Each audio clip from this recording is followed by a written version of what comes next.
Okay, we're going to give this one more shot. All right, I'm inviting Marianne.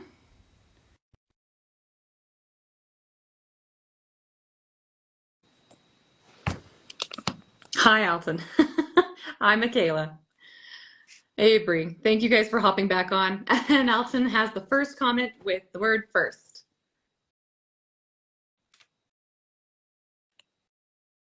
All right, so see if we can get this connected.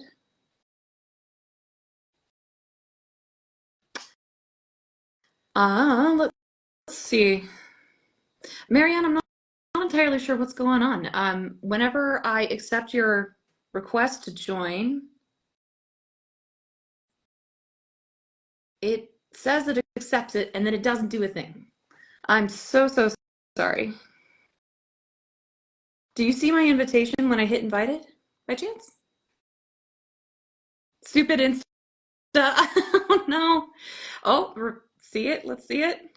Go live with Marianne Hickman. Marianne Hickman, unable to join. Gosh, Instagram. Okay. Is Wheelhouse Workout following Marianne vice versa? Hey! It worked! It worked. And anything that is worth doing, we overcome those challenges, right, Marianne? Oh my gosh, yes. Bless Instagram's heart. Well, wonderful. Everybody, please let me introduce you to Marianne Hickman. Marianne is my personal mentor. She is someone I look up to. She is someone I absolutely love being around, and she's an inspiration. So I'm very grateful that she is joining us today here on Instagram to be interviewed and tell us about her outlook, her career, all of this wonderful history that I know she brings with her. That inspires so many people around her, especially me. So, Marianne, thank you for joining us. Of course, you're so nice. Look at all these amazing people that are just throwing all these hearts at us. I know. Mostly you. Aren't they lovely? Hey, everybody. Thank you so much. This is a lot. Where's everybody from? Can we get like just in the comments, just throw it down where you're from? I'm super curious. Just where's everybody calling in from? And how late is it from where you are? Because we are like post kids to bed time. Mm-hmm. That was one of our requirements, right? I know Jason. What's up, Jason? Hope you're doing awesome. Kieran, oh, how did you manage that? Taush's basement. Good thing you're her husband. Oh, that could get really weird. Arizona. I'm going to be in Arizona tomorrow. In fact, I have to pack as soon as we're done with this live. I'm flying down there tomorrow. Sandy, Mexico. Cool. Pleasant Grove, just down the road. I love it. I love it. Okay, cool. So Wonderful. Why are we all here tonight? Yeah, well, I wanted to make sure that everybody got to know you. And so with that, I know that a lot of your background deals with setting goals, creating goals, how you go for what it is that you want to do. Now, you in particular have a very interesting vibe about you, because I know for a fact that you not only had a baby last year, but you also did a bodybuilding competition, which is insanely ambitious, but you did that with a great deal of success. So tell me about, who is Marianne? Like, if a friend were to describe you to a total stranger, what do you think they would say? This has happened. So I think they would say stick of dynamite. She's tiny. In fact, oh my gosh, we just went to our clinic, and I've got a lady that follows me online that we hired, and she's our doctor at our clinic. And she came up to me and she's like, "You're so small. You look bigger on my phone." And I was like, thanks. But I've been described as a firecracker. Don't hold me too tight. I might blow your hand off. I don't know what to feel about that. And for everyone watching, Marianne, you're 5'5", 5'4"? Oh, you're generous. I'm 5'2". Yes, so she's bitty. I'm 5'2". No, but seriously though, like, so I think ambitious is one word, to a dangerous point in some cases. But I really I have these 6 pillars of my belief system. So I'm really hardcore about my faith. And that doesn't mean necessarily religion. It just means my connection with my creator, my creative juices. And sometimes that overlaps with religion, but not always. But my faith, my family, my friendship, my fitness, my finances, and my philanthropy. Those are my 6 pillars of how I do life. And everything that I do every single day falls within those categories. And I'm moving the needle within those categories all the time. And if I can bonus overlap two of those things, that I want to do it. So I'm like, okay, with my kids, if I'm able to, you know, fertilize the soil of our relationship as a mother-daughter and push their financial success, awesome. I'll never forget the time that I had my kids go, like, okay, so rewind. I come from food stamps, right? That was my background. And when I, you know, was able to give my kids everything that I could, I did. And that was a huge mistake. It was a big mistake. Like it was bad. They created a lot of entitlement. And then I remember when I pulled back on that after I met the author of the was it Gravy Stack, the Gravy Stack guy. Oh, I can't even think of his name. Incredible guy. Anyway, so I said, okay, I'm cutting my kids off. I'm like, not completely. I'm going to provide shelter and food for them. But financially, I was like, okay, you guys are on your own. If you want socks, you're going to raise your own money. If you want to go to the store, you're going to do your own thing. And so I took my girls shopping and I said, we're going to go back to school shopping, but you're buying your own outfits. It's all on you. And I'll never forget the pride on their faces when they went to check out and they paid for everything. They were so much more studious about what they bought. They appreciated it so much more. And I was like, I have been such a moron. Why haven't I done it? So that's in a nutshell who I am. You know, I just love, I love creating. I love growing. I love giving back. And gosh, this year is going to be a big year for that. And speaking of friends who would describe you, Jason says, I've known Marianne since 2016, and I would say she is full of life and full of wisdom. Oh, Jason, you're the best. I get to work with Jason so often at the events, and he's such an incredible guy. Yeah. And then also I wanted to mention on this live as well, I have set it up where we have 3 secret words that we're going to be dropping throughout the interview, that if you put them into the chat, then you're going to receive a message from me for a link for a free PDF exercise or worksheet that has to do with the subjects that we're talking about. One of them is going to be around manifestation, writing a journal about how you do that. Another one is going to be about a credibility exercise, especially if you've lost faith on what your actions are doing in order to move forward on a goal. A small exercise that you can do down the road as well. I've got a PDF worksheet for you that we'll describe later here in this interview. But Mary, speaking of manifestation and meditation, I know that's a practice that you do regularly. Could you tell me about something that is famous, which is called Marianne's Power Hour? Oh, you're so kind. No, I love this Power Hour. This is a practice that I started to adopt probably 15 years ago, and it's evolved over time. And I've heard different iterations of it. So, you know, it's a little bit of guided meditation. It's a little bit of mind palace. I've basically aggregated, it's a little bit hypnosis, if you can call it that, but I've aggregated, you know, pieces of these practices and created my own Power Hour. And it's up on YouTube, and it's available for your audience if they want it. But so this is a practice that I do on the daily, and sometimes it takes an hour, and sometimes it takes 15 minutes, and sometimes, you know, it takes longer. But I like to say that every hour is Power Hour when you do it right. So this is really about, you know, we've got everyone has these little charge things for their phones, right? Mine's a MagSafe, but everyone has a way to plug in their phone every night. And think about it, like if you wake up, what's up, Alex? Hi. If you wake up and your phone isn't centered on that charger, what's the first reaction? Like, oh crap, I have to find a charger. And then we set ourselves up for success because I plant a charger in my car. I plant a charger at my desk. I plant a charger wherever I'm going to spend more than 5 minutes. And if I don't have that, I have a little like portable charger. Tell me if this isn't true. Like, type a 1 in the chat if this is true for you, right? So we are so careful about having our phones energized so that they can perform their functions properly. And sometimes we don't do that service for ourselves. In fact, oftentimes we don't do that service for ourselves. And when we are conscious about what do I want to create and do I have the power or energy to do it, then it makes so much sense to plug in. I see all those ones coming in through the chat. You guys know what I'm talking about, right? So this Power Hour consists of 3 different things. First of all, it consists of a mindfulness practice, a meditation, where I do a guided meditation. This is actually something I picked up at a trauma treatment center down in Ocala. And this is one of the top trauma treatment centers in the country. And my sister works there. I was able to go spend some time down there studying with them. And so this is a guided meditation having to do with your mind palace and discovering your mind palace amidst chaos and being able to go there at any given time and create these rooms of requirement, which is really cool. So that's when the meditation is in the power hours, that meditation. The second part of that is physical movement. So for me, that has looked different throughout time. It used to be just a yoga practice. Some people do a Wim Hof breathing practice. I like to do, my standard is 45 minutes or 40 minutes of cardio. Every morning, I just like to jump on the treadmill. If I don't do that, it's usually a bit of yoga or meditation. Mm-hmm.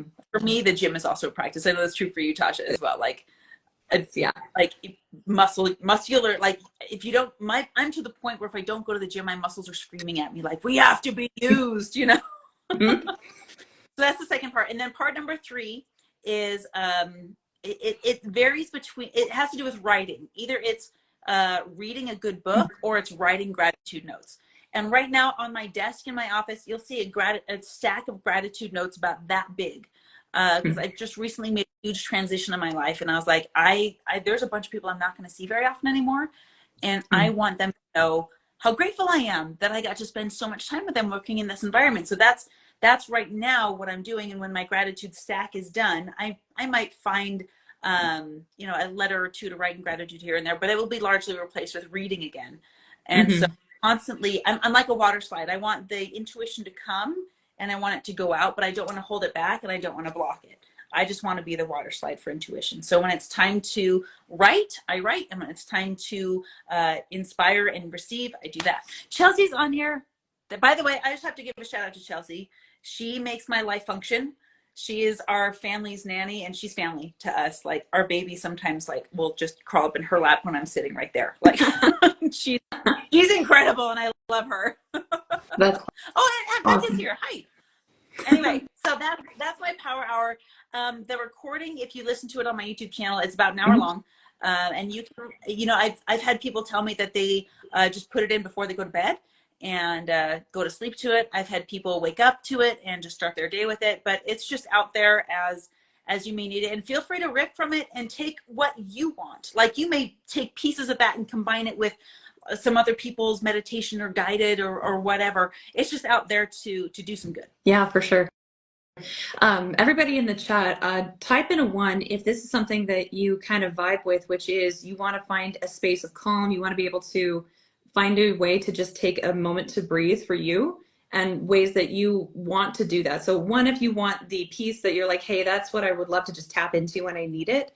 But then the second half is, are there things that others that are here with us on this live that you do on a constant way to find that peace? What are some ways that you guys do that? And while those are coming in, can I just say this? I just want to add to this real quick. When I started doing this practice, I judged it, I will say, and I didn't do it regularly because I judged it. And I was like, oh, is it really necessary? You know, I can go through and check off all my checklists. If I don't do this, I can still function. But when I started daring to be consistent with it, I started getting protective of it. It was like, especially like this summer, we went to the whole next level. This summer, I would get up 30 minutes before the rest of my family, and I would go out and I would lay out in my hammock and watch the sunrise. And that I would cut off my workouts if I needed to, so I didn't miss the sunrise. Like I would sit on the treadmill and look out the window and cut it off because that sunrise moment of like, it was just this, like the sun shows up for us every day, no matter what we do. And like, that's the way I want to show up. I want to show up no matter what. I want to shine bright no matter what. I want to shine bright even if there's someone's clouds in front of me. So when you start practicing this, I would say I'm going to tell you what to do, which nobody likes to be told what to do, but I'm going to recommend that you do yourself the favor of doing it so consistently that you see what happens. Just see what happens after 21 days if you do this, because I'm super curious what would happen. And you may try 21 days and abandon it, and that's fine, abandon cart or whatever. But I would be willing to propose that your life will change astronomically for the better with this practice. Yeah, and we've got some comments coming in as well of what others do to kind of find their own way for manifestation or their own way for finding peace, which is Jason says, I do yoga and I talk to my six group or even my veteran group. And other things is self-talk in the mirror. And I think there's a lot of power behind that because when you give yourself affirmations of that self-talk of I am powerful, I do hard things, I etc., right? Those things compound and you become part of that belief. And Alton says, I love to feel the wind and fresh air in my hair. It's super peaceful and helps me to focus my mind. And I think those are all beautiful things. For me, I do a lot of journal writing. So I've actually got this on my desk every day. And this is before I even met you, Marianne. This is something that I would do, which was I would write down what I want, like this vision of what I think I would want for myself. And then the next thing I would write down is why does it matter for me? Like, what is the why behind this vision of where I want to go? And then I'd take 5 minutes on a timer, I'd close my eyes, and I'd sit for 5 straight minutes just visioning what that life is like. And then after that timer was up, I'd write down everything I saw, everything I felt. Who was this person? How did she feel? When she woke up in the morning, what was her routine? What'd she go do? What would it be to become this person? And after I wrote down that vision, I then wrote down 3 things that I could actively do today to move closer to that, whether it's small or not, but active things to move forward to it. So every day those actions compound. And that was the meditation piece that I started with because I wasn't sure how to just meditate. And that's how I got into practice of it. And I do have a film or a fill-in PDF copy for anyone here who would like to have that same method of journal writing. If you type in manifest, MANIFEST into the chat, I'm going to send you a link to a free PDF of that exact meditation exercise that I practice. And I guys write it down, throw it in the chat so that you can get this, because this is just like, if you've never done this before, it's a beautiful blueprint just to get you started. And even if you're already doing it, this is a way to say, "Ooh, let's color in the lines here. Let's create more." It's really hard to overcreate. It's hard to overdress, and it's hard to overcreate, right? And when you have this guidebook, here's what I would challenge you: take a copy of this that you're getting, and then write it, like fill in the pages, but also print off a blank copy and then revisit it in a year. And then do it again in another year, because what you prayed for, what you manifested, what you created here has to come to you. It does. And the crazy thing is, it's for better or worse. If you ever sat and you're like, oh man, I knew that was going to happen. That's just your manifestation powers at work, but not in your favor. Yeah. And if you use this blueprint that Tasha's providing for you, this is such a beautiful mile marker to say, okay, let's just track this. Let's just prove to myself that I can do this. And then let's create a success record. I used to have, like, on my wall a vision board. I did the Kirk Duncan style, like masking tape, and I printed off pictures on there. And then when I put the pictures on there, I would write down the date of the thing that I wanted. I'll never forget. I should have my book with me, but I have a binder of all of these things, proving myself that my brain is like my slave, right? It does what I tell it to. And I'll never forget the washer and dryer that I wanted. Now, no kidding. When I first got married, like, I had to go to, and there's no shame in this, I had to go to the like the washer and dryer rehab. I don't even know what it's called, like, but you pay like $50, and these guys have, like, taken these washers and dryers and fixed them up, and they're not selling them, new from the factory, but they've made them work. And I was like, okay, I'm so grateful for this. This is really nice. But one day I would love a matching set that wasn't made in the 60s. That's really cool. So I put a washer and dryer up on, like, the front loading fancy style ones up, and I put it up there. And I'll never forget the day that I got a new washer and dryer, and I was like, okay, well, it's not the ones that I wanted, but it is new to me. Is that success? And I wrestled with this for a minute. I was like, but it's not what I wanted, but it also served the need. So I actually wrote it. I kept it on there because I really wanted to prove myself that I could get exactly what I wanted. And so I wrote the date on the back of the first milestone of success. And, like, I got my new washer and dryer on this date, and then I left it there. It was probably the appliance repair. Yeah. So I left it there.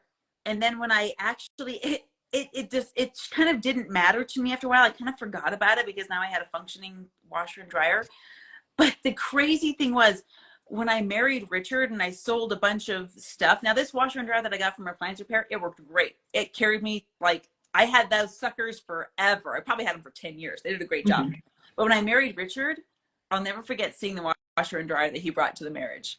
I was like, oh, that's the ones on my vision board. I forgot about those. Oh my gosh, that's crazy. So I gave away the ones that were still working great in favor of, oh yeah, you know what? Mm-hmm. Why? I almost accidentally got what I wanted. And then a couple of comments I wanted to highlight before we keep moving forward. Cost of Health says, my favorite thing in the morning is to read something motivational when I wake up that drives me to push through and accomplish everything I can in the day. And Called Free says, instead of manifest, he said manifest, yes. Right? And I did that with a little fist pump. Jason on the vision board, he said, I have a warrior wall that has all my accomplishments on the wall, everything I'm grateful for. So the first thing I see when I get up, and he sees his success. That's so cool. I love that. Yeah. I hope I'm not talking too much, Tasha. No, this is great. I wanted that. That's great. The other thing that I do know about your vision board, more importantly, is your binder. And I would love you to tell everybody about that. Okay, so I have a success binder, and it's not like sitting with me right now, but I have a success binder. And you know what? I might have a version of it. I do. So I have a few success binders. Oh, there goes my rocks. That the first one came from this old school style vision board, and that's probably 10 years old. Mm-hmm. And in that success binder, I have my my washer and dryer. I have my first little notebook that I kept and logged my macros when I first lost like 60 pounds. I have that in there as a before and after, and I'm kind of evolving as I go. So I have these books, and then I have a different one for my marriage. I have a different one for my family, and I'm ripping off and duplicating. Like, I'm taking from all these other companies. I'm creating my own, and I cannot wait for it to be published. But in the success binder, I've also included room for Polaroids right here. So fun. I've got a Polaroid camera that I keep with me. And especially when I'm working on something specific from my book, mm-hmm. because I take a picture of the success and then I stick it in this little book. And, you know, I have one for, like I said, my family. I have one for my kids. I have one for all 5 pillars. Like we did, we had a really crappy date one time. We loved it. We had a good time together, but the date was going on a progressive meal, like go to this restaurant for an appetizer and go to this restaurant for a main course and go to this restaurant for dessert. And we made bad choices 3 times in a row. It was awful. It was like one of those things where we like rolled the dice and went wherever the dice said mm-hmm. to go. And then we had to do a different accent at every restaurant. And like, we had such a blast. But look at my face in this picture. Like, the food was awful. You look thrilled. But it was so memorable. And I consider that a success because one of our goals is to have a date night every week. And now I literally have photographic evidence of our date nights. Let's see, the fugitives. So as you do your vision board, every time you have a success that comes off of the vision board and it goes into these binders, so you've got this record tome of every time you've hit your vision. Yeah. And you know what my brain does do it? Like my brain right now doesn't doubt. It's the craziest thing. My brain doesn't doubt. I have to be so careful about what I let out of my mouth. I have to be so careful about what I say that I want because I have begun to understand how powerful this tool is. I have to be like, I am literally careful about what comes out of my mouth. It's like when you ask a genie for, you know, you get your 3 wishes, right? But you got to be careful what you wish for because we are so powerful. I always get it. Every single time. And you know what's crazy is because I'm learning about how to manifest and put faith in my own brain and my own intuition, this gestation time is getting shorter and shorter and shorter. And to hear myself say that, what the hell? Like, I'm a kid who grew up in, our high school mascot was the Farmers. Does it get more kick than that? Like, backwoods, just outside of Denver, Colorado, in Wheat Ridge, of all places, somewhere that no one's ever heard of. Last of 10 kids living on welfare, like, gosh, I sound like a broken record. I sound just like every single other one of those gurus. I'm like, I came from nothing, and look how it almost makes you feel like you have to come from nothing, right? But guys, this is what's so crazy. Everyone is capable of this. I don't know if you've ever watched Ratatouille. Yes. He says everyone can cook, right? But not everyone should. But here's the thing.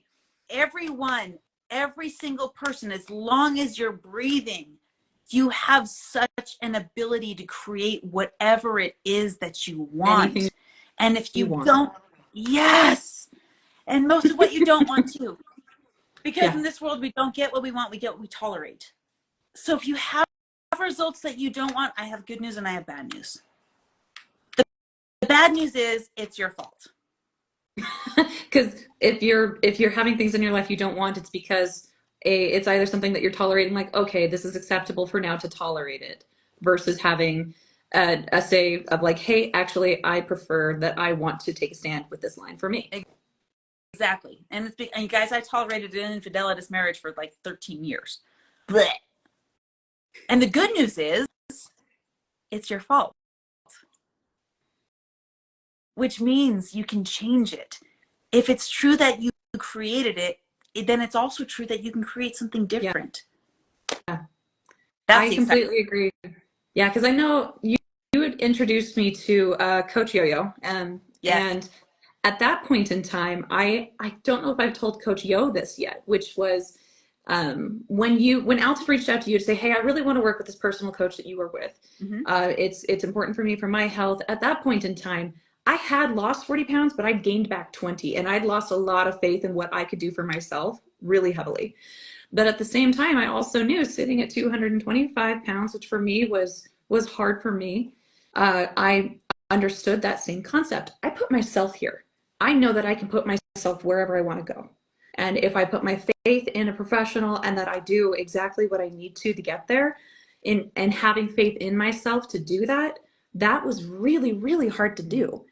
Because at first I didn't believe that I could do that, because I know I'd made the poor choices and I leaned on that as an excuse not to make the good ones. And that was not okay. And I'm so grateful that I got to be part of your circle and be introduced to that mindset of, you can build credibility with yourself to make better choices, even if right now you don't fully trust yourself, because you could always make at least one choice to build up that credibility in yourself higher and higher in order to reach these big goals that maybe at first feel really crazy impossible, right? Those are my favorite kind. Yeah. They really are. I call them the BHAGs, the big, hairy, audacious goal. I love those. But you're right. You are better service. At least my experience says I'm better service when I break it down into these pieces, into these chunks, something that I know I can do every day. And it almost seems like counterintuitive, right? Like almost like an oxymoron, like go big, go blah, blah, blah. But then break it down and pat yourself on the back when you pee in the potty instead of in your clothes, right? Like it's crazy. But what you're doing is you're teaching your brain how to win. You're rewarding behavior that you want to see more of. Yes. And I do this with myself, and I do this with my kids, and I do this with people that I work with. I reward emotionally, or in whatever way, behavior that I want to see more of. So if my son, I'll give you an example. So I've got an 11-year-old boy, incredible kid. He's like blowing my mind with how funny he is right now, because he's like coming out of a shell. It's really fun to watch.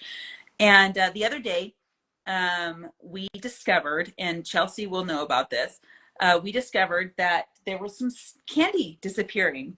And we're the kind of parents that like stash the Halloween candy under the bed. You can have a piece every day, just not everything every day. And we discovered that it was being consumed at a rather terrifying rate.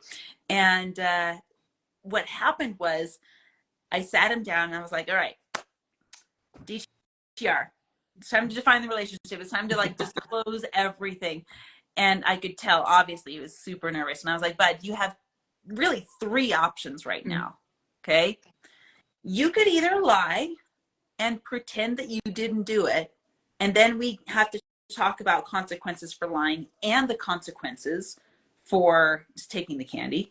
You can tell the truth, but you can take a long time to do it and lie first and have a really tough time telling truth, and you can cry really hard and you can self-deprecate and we can have a really tough conversation. Or there's this third option. You have the ability to say, okay, you got me. You know what? I did do that. I did take that candy. And now I got to decide if I want to do that again. And I want to decide if I like my choices, and I want to decide if I want to be honest, and I want to decide if my mom and dad are really here to help me or if they are here to beat me down. And it took a second, took a couple of deep breaths, but I was so proud of this kid for saying, okay, yeah, that was me. I took it and I want to make it right. And he replaced the other kid's candy with his own. And like, I was like, this is the behavior I rewarded. As soon as he told the truth, I grabbed his shoulders and I grabbed his arms. And some might say I overreacted, but I was like, bro, wait a freaking go. That was really hard. You told the truth. We're going to talk about consequences for stealing candy, but I don't care so much about that now because you freaking owned it. And even many adults can't do that. So way to go. And I rewarded behavior that I wanted to see more of. Yeah. Yeah, exactly. And you could decouple what both of those things were, what the emotion behind each was, because I imagine that stealing the candy might have even been from a place of fear of like, oh, I'm going to get caught, versus I respect my mom. I'm going to tell her the truth because I know that's what she would do for me. And that you could isolate both and understand like, hey, we can talk about this, but I'm really, really proud of you for that. And I think that's an amazing approach. One of the hardest things for me to figure out this year in particular is decoupling those pieces of emotional things, the stories we tell ourselves, right? It's the same thing of what we were kind of talking about earlier with manifestation, that as we tell ourselves stories, those stories become true. He could have told himself the story of, if I tell my mom the truth, she'll hate me. Even if that isn't true, there's actually a subconscious piece of us that would probably say something like that or have said something like that about ourselves in the past when we were kids, which is probably why you were so proud of him for pushing past that fear. Absolutely. Yeah. Well, and here's our thing. Like Eleanor Roosevelt said, I'm going to misquote her, but I'm going to try. Whether we think we can or we think we can't, we're right, which means we're going to create this forecast of our future beforehand. In fact, that's what anxiety and fear is. It's thinking about the future in a negative way. Yeah. And it's living the perception of trauma now as if the negativity that is imaginary has already happened. Isn't that crazy how we do that to ourselves?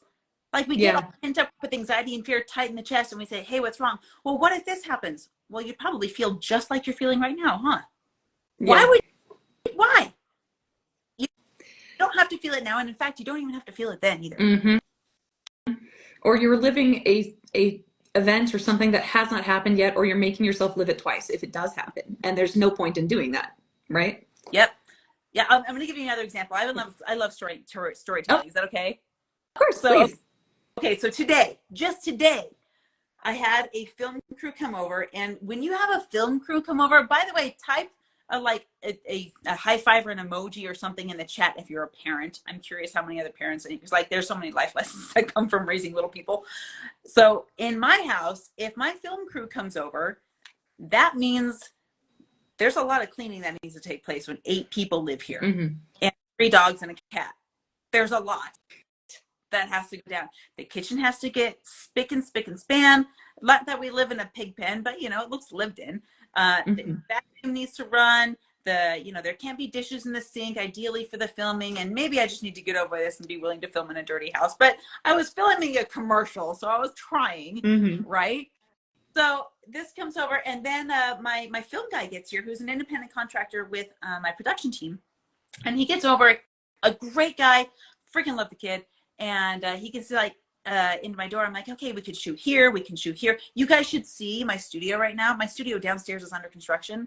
So my room is where I shoot. Look at this. That's my bed right there. Oh, that's all nice and tidy. Oh, yeah. Thanks to Chelsea. But like, there's cameras and stuff set up in my bedroom, which makes it look weird in here, but it's not. I promise. Just span that camera all the way around you. Anyway, so it takes a lot of work to get this thing done. And we were pushing, and I was like getting makeup on and showered and all this stuff. And my film guy shows up, and he's like, "Hey, do you have the shot list?" And I was like, "No." No. "Do you have the shot list?" And he's like, "No, I'm gonna make a phone call." So he makes a phone call, and it turns out that the people that were supposed to produce the shot list for us didn't. And that was like, so here's the stimulus. Here's the stimulus. Like, I see a lot of people in the chat like, yes, you're leaving emojis that you have kids. Yes, okay. Put another emoji in the chat that represents how you feel when the stimulus like this comes around, when the feeling of disappointment comes I saw around. a little crying face I pop saw that up. one too. That's a good one. Yeah. Okay. So that is a response to the stimulus.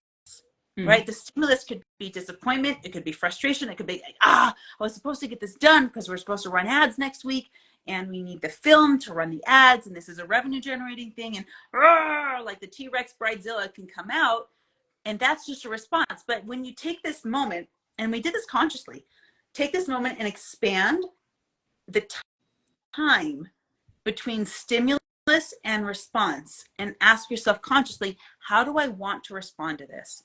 And I talked about this on a mentoring call earlier this week. If you had $86,400 in your bank account and someone stole 10 of those dollars, oh, look at those emojis coming in. You guys are hilarious. Look at Karen's. Cheryl's. all the things. If someone stole $10 from your bank account and you had $86,400 in there, now you have $86,390 in there. Would you go track down the thief and give them the rest of your money? Like, it makes no sense. Why would you do that? Same thing with stimulus and response. The stimulus takes 10 seconds maybe to experience. There's 86,400 seconds in a day, and maybe 10 of them you have a stimulus that sucks. Do I want to give the rest of my day to that response? That's the question. Yeah.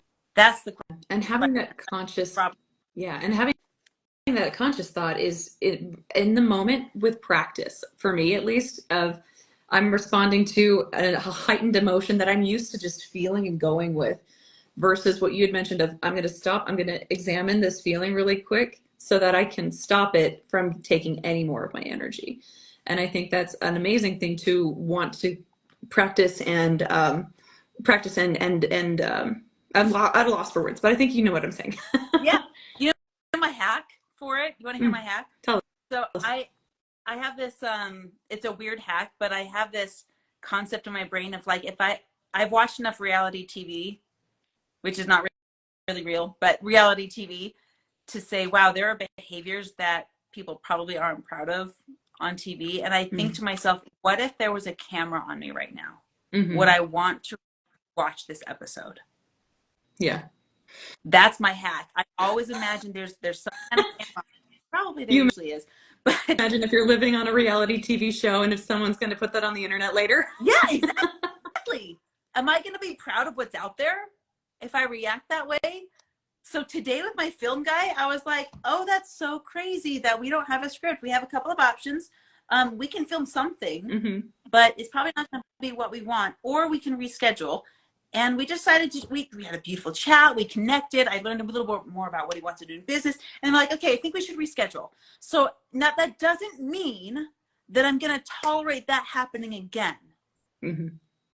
It doesn't mean that I'm going to let it happen again. What it means is I don't have a tolerance for that, but I'm still going to be kind. I'm going to go to my production guy and I'm going to say, hey, listen, it looks like, by the way, this is the second time this has happened. How do we make sure that when we reschedule, that we have a script? And so we set a new rescheduled date. We set a date for Monday morning to film. And then I texted my team and I said, can I get a script before the weekend in order to keep the session on Monday? And I didn't have to be an asshole. Sorry. And I didn't have, there's my little cursing mouth emoji. Okay. I didn't have to be a jerk or anything. I just had to hold my standard. Yeah. Exactly. Jason is saying that he has a red flag warning list, so he is aware of what pieces trigger him. So like he can have an eye out for those things and maybe keep it mindful in front of mind of like, okay, I know this is something that's going to bring something out of me, and if I'm conscious of it, then I can help mitigate it. And then for the next 20 minutes as well, you guys, if you are absolutely welcome to submit any questions to Ooh. Marianne. We'll pull them up and we'll have her answer them. But in the meantime, I wanted to ask Marianne to tell us a little bit more about her mentorship program, why you wanted to start it, because I'm part of a motivational call every morning with you where I talk to you about my personal goals, what I want to do, how I want to grow as a person. Some of that translates into big, long career goals, and some of that is just, this is what I need for me in order for me to grow this week. So why did you want to start those things? And also, how can anybody join that if they wanted to ask you more about it? Oh, that's so kind of you. And I hope that if it's a fit for everybody, we get to see you. First of all, I want to say, if you're going to ask questions, make them juicy, make them fun. Like, go, like, I can choose not to answer, but try. I don't think that's going to happen. But Yeah, guys, go for it, guys. it's all on the table right now. Like, if you want to know about me and Richard, if you want to know about, what it's like to be blended family, if you want to know about, like, intimacy, if you really want to go there, if you want to know about, like, whatever would honor Tasha in her time, but, like, don't hold back, Mm-hmm. is what I'm saying. Don't hold back. We already know about your cameras in your bedroom, Marianne, so. And you're like, yeah. Okay, so That's we have the awesome. Black Book version of these too. Mm-hmm. Okay, so here's what I love to do. I love to find the greatness within people and expose it. If I were to say that's part of my just cause, meaning the mark that I want to leave on the planet, which is greater than my why, by the way, is actually finding the greatness within people and ripping off everything with permission and help that is covering that. I love the Chronicles of Narnia. There's I don't know if any of you have read that book. If you have, drop a line in the chat, because Aslan is the best. But there's this moment in this book where Edmund, no, it wasn't Edmund, it was Eustace, goes into the castle and he steals some of the dragon's treasure, and he puts on this bangle on his arm, and then he goes to bed. And the next morning, the bangle is really tight and it's hurting him. And it's like his arm is swollen. And he looks down and he sees dragon scales. And he's become this dragon that he stole from. And the only way he can get help is if Aslan, the lion, who is the bomb, helps him peel off his dragon suit and helps him become a better person. And I remember reading this portion where he's looking into the reflection pool, and Aslan is meticulously chipping away. Cost of health, yes. So he's meticulously chipping away with his claws surgically to expose the real raw Eustace within. And I've seen metaphors for this everywhere. I've seen that marble statue of the woman who's like, on the bottom half of her, she's like 800 pounds. On the top half, she's super fit and she's chiseling herself. She's getting rid of everything that doesn't serve. If you've ever seen it, it's so cool. But that's my passion. And that's what I'd love to do. And I do it through teaching people public speaking. That course is next. I'm so excited. I do it through teaching people sales. That course is what we were going to record the ads for today, but it's out, it's live. And my daily way of doing that is through the daily accountability calls. And what we do, and Tasha, you're part of this, and I love having you and Alton on there. Like, I'm not supposed to have favorites, but you guys show up so consistently. You're all my favorite. You're all my favorite. My favorite is actually watching your greatness shine, and you do that so well. But every week we have a goal, and that goal is broken down into daily action steps. And every day we jump on that call together. And Mondays it's an hour long because we report on the last week and we share successes and we share our lessons, and then we lay out the goals for the next week. And then every day, Tuesday through Friday, it's like maybe 15 minutes just to check in and say, did I do my thing or did I not? And this team, this group is so cool because we're accountable to each other on this, and we put crazy stuff on the line. Like, there's rewards for getting our goals, right? And then there's consequences for dishonoring the goal, not missing the goal, for dishonoring it. What was your consequence this week? Man, I've had a few. I think one was saying I would box dye my hair blonde, but like from dark to blonde from a Walmart box dye box is horrid. And the other one, I think, was shaving one eyebrow, not both, just the one. Just the one. And just the one. And then I think the one last week was I'd have to text my family to say I'd failed at something. Yeah. Yeah. And you never had to do any of that because you honored the goal every single day. And No hopefully way. like your rewards as seriously, right? Hmm. Yeah, it's been fun. I got to pick something off of Amazon. Like I got to have some personal time for myself. And we do have some questions coming in. If it's all right if I change the subject a little bit. We've got Absolutely. Cheryl, who's, what's the hardest part of your day? What's the hardest part of my Mm-hmm. day? Mm, that's okay. So I'm going to think about that one because I don't usually look for hard things. Um, Mm-hmm. I would say, okay, so my day is bookended. Right now, Richard and I are laying the bricks of our empire. We are like slathering the mortar. We are down and dirty up to our elbows in construction with building our empire. And we're, Cheryl is an amazing part of everything that we're building. Like, I don't think there's anything that Richard and I have built in the last 6 months that Cheryl hasn't blessed. Seriously. Like, we're opening up our Pure Life franchise, and she is the manager of one of the businesses that we own together. And so we're really, I don't like to use the word busy, but that's what the common vernacular would call us. We're actually very intentional with our time. I don't like the word busy, but anyone that looks at us could accuse us of that. Um, I would say the hardest part of the day is when I get up in the morning, and I'm a morning person, and I like to get up and start doing and start hustling, especially when the house is quiet and the earth is quiet and it's not quite woken up yet. And I like to go into do. And I think the hardest part is letting go of Richard Mm. before I go to bed, because he's so cozy and it's so cuddly and it's so warm. And right now it's 4 degrees outside, and getting out of bed is not super comfortable. And so that's a challenge in the morning too. And it takes discipline to say he's a sleeper inner, and that's fine. And it actually probably helps me get some more stuff checked off my to-do list. And then in the evening, he likes to stay up, and I'm more of a go to bed person, and that's fine too.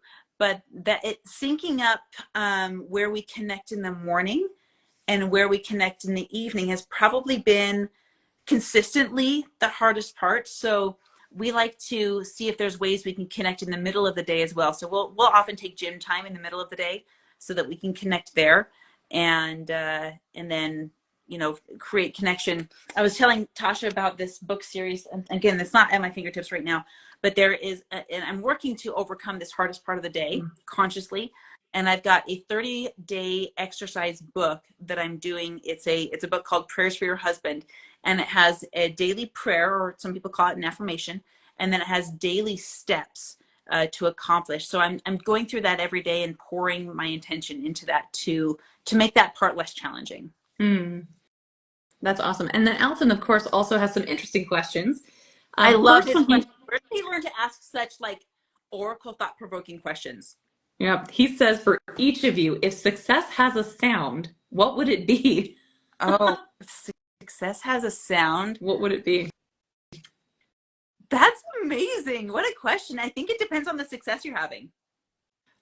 I guess I could agree with that. For me, I think the sound of success is almost like a quiet after the storm of like, oh, I'm here, you know, Mm, instead of wind and whatever. For me, it's like like mm.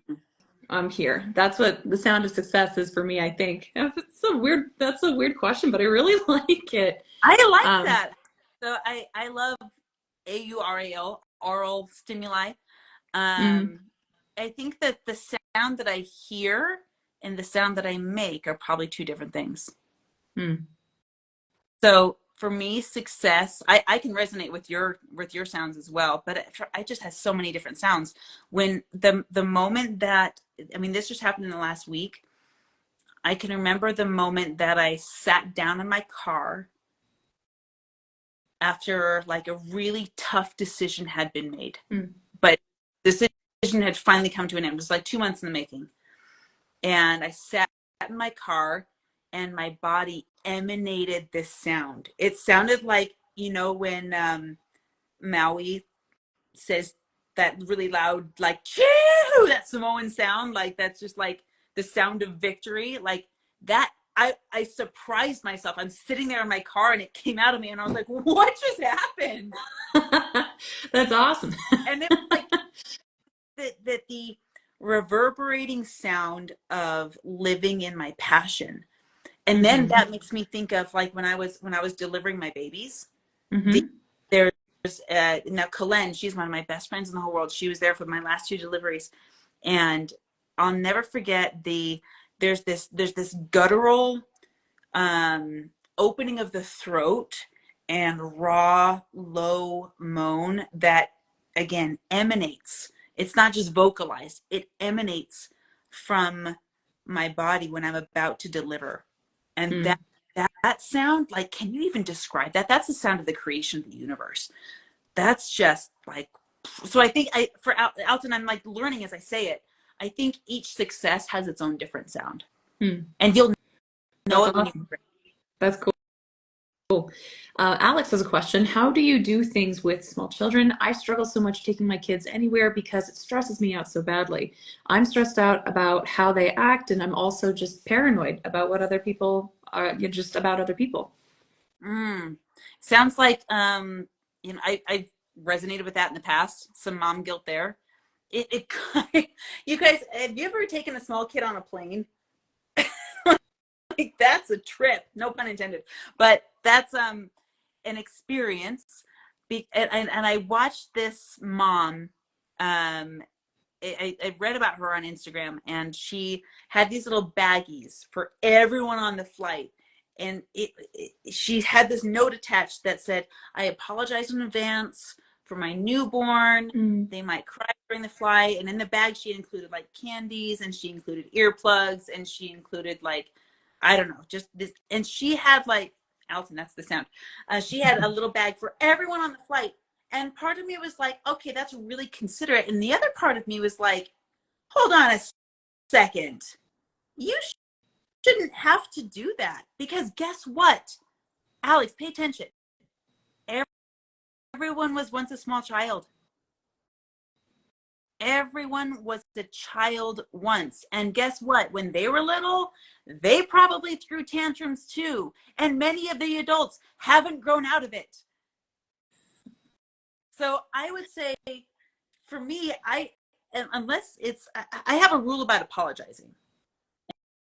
And my rule is the queen does not apologize in her own court unless she absolutely has to. So I don't apologize for things that don't need an apology. I don't apologize for my kids unless they really screwed up, and then I correct them and then I make them apologize, right?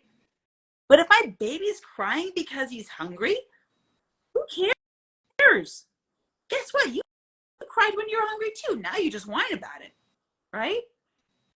And I know it's stressful. I know it's hard to take your kids out, but guess what, Alex? Your kids are watching you. Your kids are watching you. And they are going to grow up, and people will tell them. I saw this on Instagram and it made me sit up straight. People will tell your kids all the time, "Oh, wow, you look like your mother." And when I hear that, I want that to be a compliment. I want people to say, "Oh, when you remind me of your mom." I hope that's a compliment. So when we're out and the kids are going crazy, again, imagine those cameras are on. What do I want to teach my kids about how I show up around them and how I show up with them in public? What, Mm-hmm. what would I want them to do with their kids? And how do I want them to retell the story? My kids are in the leather room right now watching Inside Out. And one of the reasons I love that movie is these core memories. And, and kids will create a core memory out of the most mundane moments. And so whether it's taking your kids out in grocery shopping, which I know can be so hectic, I gave up on it and used Instacart. I'm not going to lie. Like, that's what we go to now. Even though my kids are all grown up, we're just in the habit. Those core memories, those are such, again, expand the time between stimulus and response and say, what kind of opportunity do I have right now?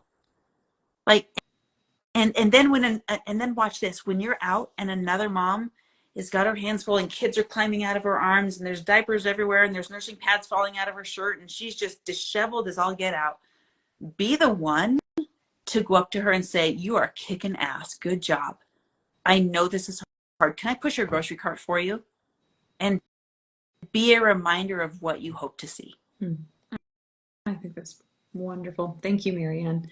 I know that we are closing up on time here rather shortly, and I did not give all of the secret words for all of the free PDFs that we're going to be through this interview, but I do have good news. If you did sign up for the very first one, Manifest, then I am having an after party email that I'm sending to everybody after this interview has closed, which is going to have resources to all of the free PDFs that I was going to drop during this interview, in addition to links back to Marianne's website as well as her Instagram.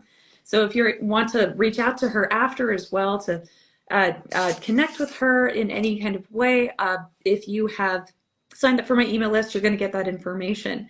I think we've got one more Alton question that is very sweet, and I'm going to ask it, which is, Marianne and Tasha, what is the greatness you see in each other? Oh, now comes the cry part. Yeah. First. Okay. I'm going to hold on, but go first. I brought the camera closer so I could stare into your beautiful eyes.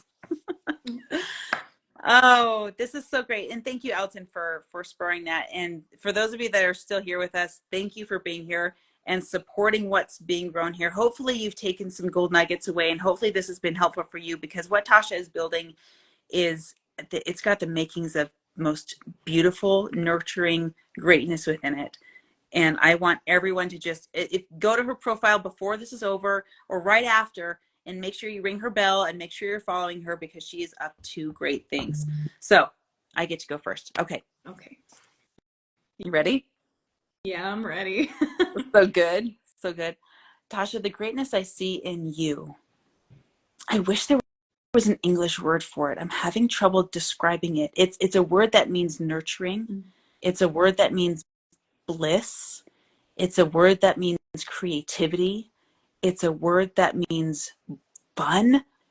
And there's this, it's also a word that means blossom. And when I say that, what I see in you is someone who can be so delicate and kind, but so resilient and strong.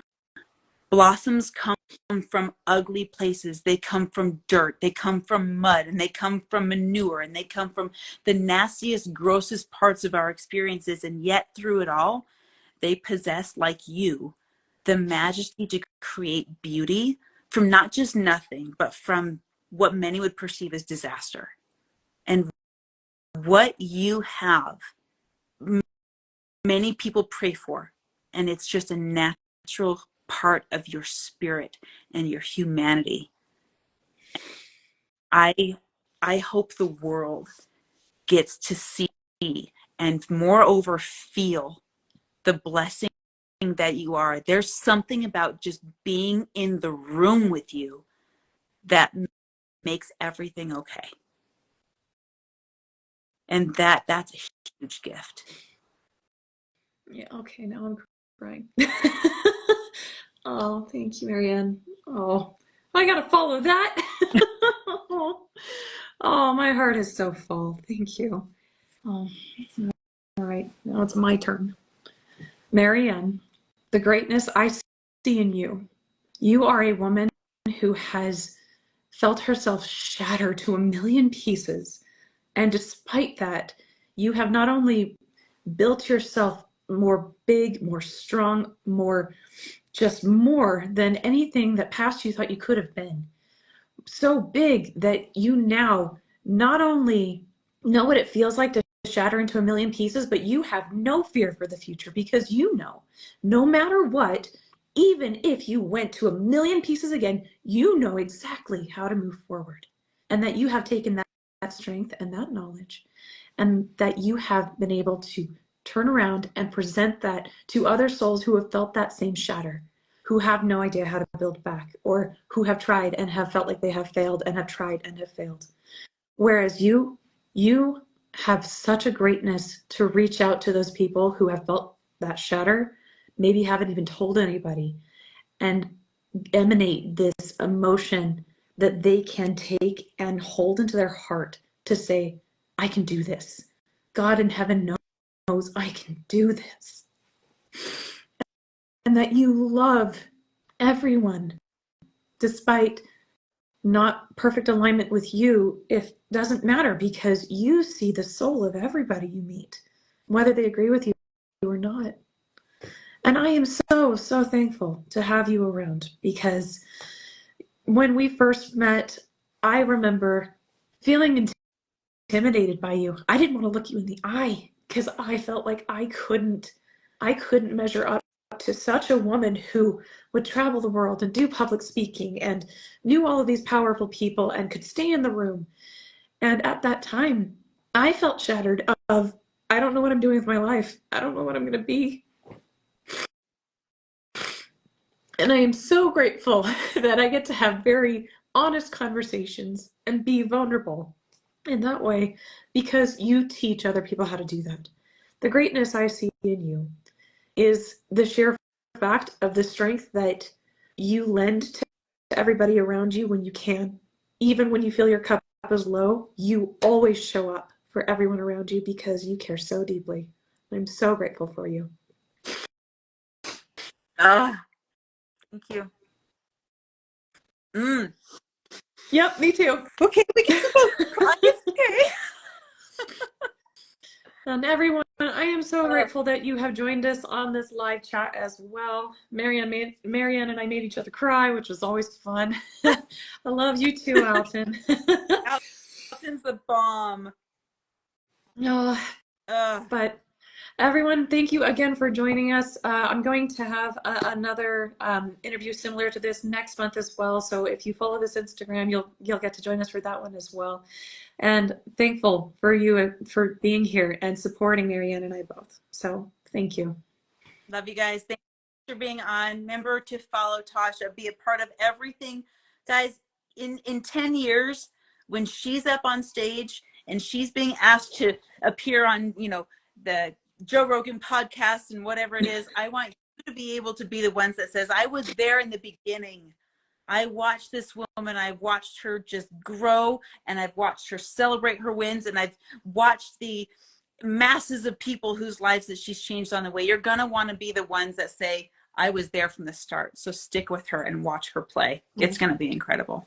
And for anyone who would love to reach out to Marianne, of course, please find her on her Insta, Marianne_Hickman, correct? Double underscore. Double the first underscore. one for some reason. I tried to get it, but she wouldn't give it to me. Anyway, so Marianne _Hickman. You can find me there. You can find me at mariannehickman.com.